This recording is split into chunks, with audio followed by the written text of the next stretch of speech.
Quick Hypastart tutorial. Connect leads from Hypastart to battery.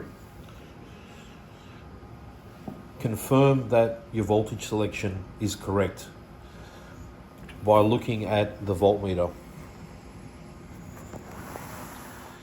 We can see here that it's a low battery, but we can see it's in the 12 volt range. So this is a 12 volt system. If it is in the upper range of 20 and above, it'll be a 24 volt system. If there is a reverse polarity, the buzzer will sound. Now that everything is connected correctly, move the switch to the energized position. The green light comes on. That means we are ready to start the engine. Move the switch to the start position.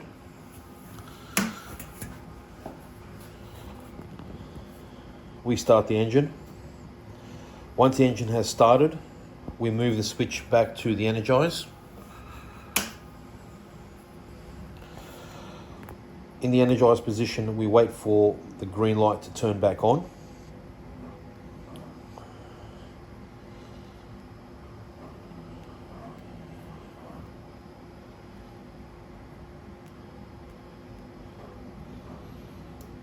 Now the green light has turned back on. This indicates that the Hypastart is fully charged. Move the switch to the off position and disconnect the start leads from the battery from here and here.